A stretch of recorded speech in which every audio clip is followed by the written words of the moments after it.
Hey everyone, today we are doing something that I have not done since I was like 8 years old. Believe it or not, we're going to the Statue of Liberty at Ellis Island today. I want to introduce you to one of the guides that works for me, and he's a really cool guy. You guys, this is Nicola. Hello!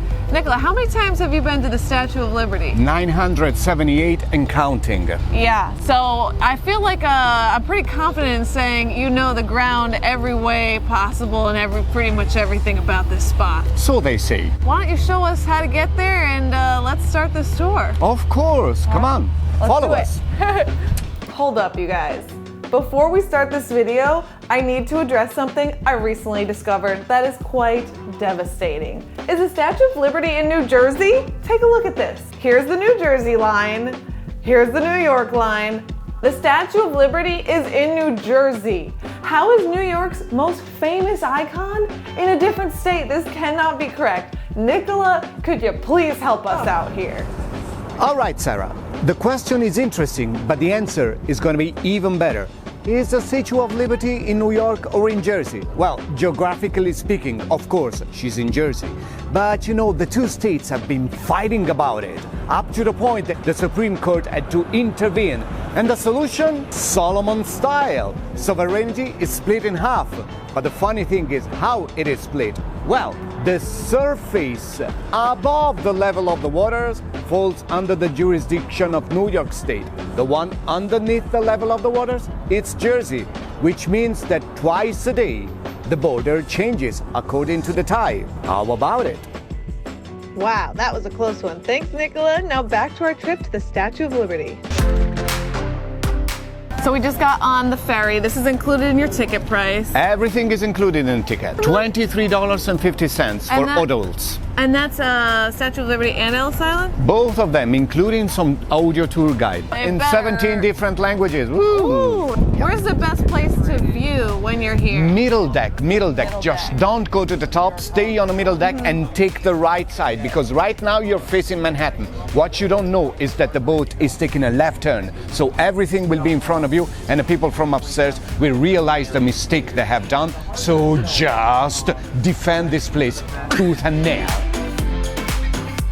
We just got to the island. Nicola's a pro here. I'm gonna hand it over to him. He's gonna tell us some really cool stuff about the Statue of Liberty. So without further ado, take it away.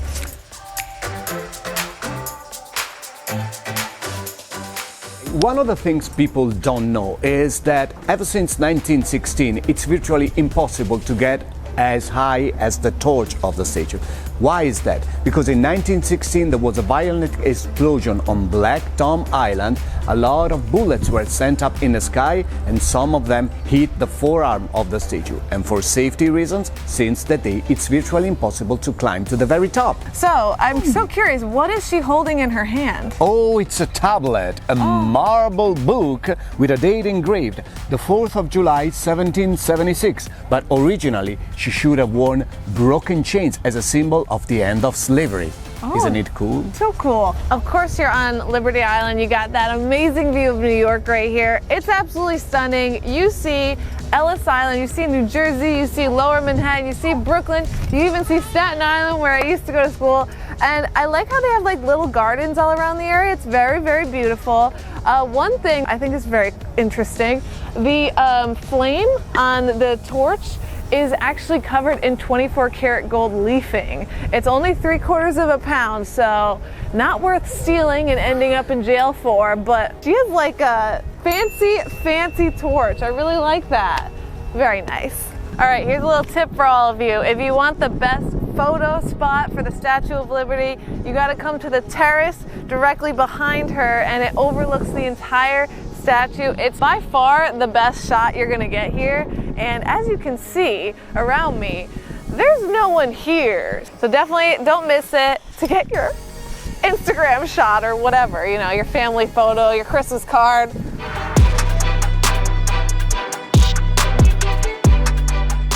Everybody thinks the Statue of Liberty is a gift from France to the United States. Well, she ain't. there is actually a political agreement between France and the United States, which was signed by an international resolution by the US Congress in 1871. She was the best way to epitomize the friendship between the two states, but there was a series of obligations, and a series of obligations is enough not to define something a gift. But why was she passed as a gift in the first place? Because by the time the United States were a very young country, their international power was no match for France or other places. So, having President of the United States saying, hey, we're no longer the new kids on the block, we're becoming so important that even France, which is probably the most powerful country in the world, decided to give us such a big thing, was a good thing to inject morale in the blood of these young Americans. How about it?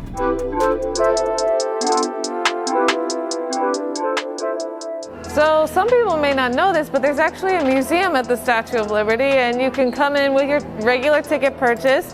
They have all different types of artifacts from its creation and the original torch. But I'll let Nicola tell you about why that torch is not the torch that is currently on the Statue of Liberty. What you see right here is the original torch of the Statue of Liberty. What many people don't know is that she served as a lighthouse for a few years, but unfortunately the men who made all the necessary changes did a very poor job, and the gaps in between the amber glass and copper was so poorly made that a lot of rain fell in, which along with the 12 incandescent lamps made so many heat and humidity, the whole thing turned into a piece of rust within a few weeks. And you can still see that she's not doing very well. So in 1986 she was replaced with another one with the original same design Bartholdi conceived.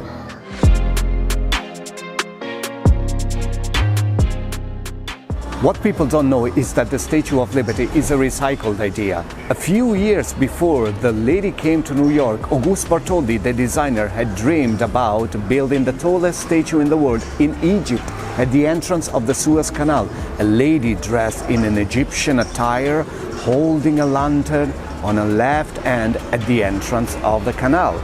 And there she is. But it did not happen because the King of Egypt was penniless. All right, one of the things that might surprise you is the exterior of the statue is actually the thinnest part. It's 309 pieces of copper. You can see one of the pieces right here, and it's literally like paper thin, you guys. What's actually holding the statue up isn't what you see on the outside, it's what's on the inside, because that's what counts in this world, what's on the inside. So on this side, they're showing a guy named Gustave Eiffel. Sound familiar? Eiffel Tower? Yes, that's the one who created the structure on the inside of the Statue of Liberty, and that's really what's holding it up. So we can see some models here in this museum. You see this foot behind me? That's the actual size of her foot. In shoe sizes, it would be size 739. That is crazy. Her big toe is like bigger than my entire body. There are 3 types of tickets for coming here. The first is just ground access. That's kind of what we've showed you so far. You can get those the day of. The second is pedestal access. The pedestal is the raised up part right there underneath the green part of the statue. And that you can get like a few days in advance, but you definitely can't get that the day of, especially with COVID restrictions. Now, the moment you all have been waiting for, the crown. How do you get to the crown? Well, you have to be on a waiting list. It takes about 6 months, and you can get that at the Statue of Liberty website. It is an extra cost, of course, and it's very limited. So if you want to do that, just make sure you sign up way, way far in advance. 6 months, people, all right?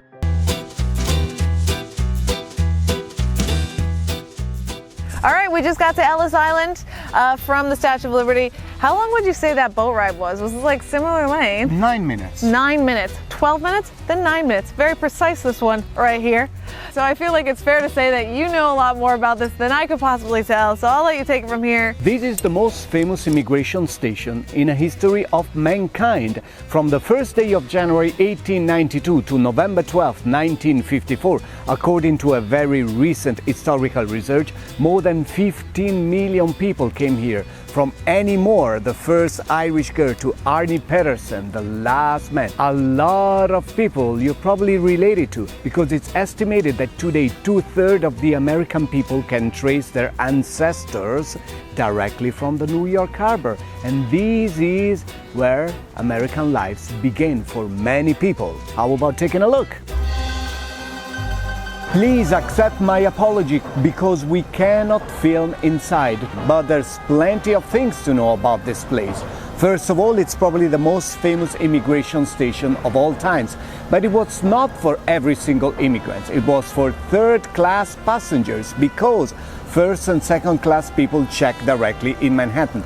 Up until 1912, you could become a citizen on the spot by paying $4,500, the equivalent of almost $135,000 of today. Right here, third-class passengers left their luggage here inside on the first floor, then they proceeded to the second floor. In the meantime, between the first and the second, they passed another medical inspection after the one they had in Swinburne and Hoffman Island, and then after that they taxied inside the registry room, the mighty beautiful room at the end of which the interview took place and your destiny was laying in front of you. Where will the rest of your life be spent?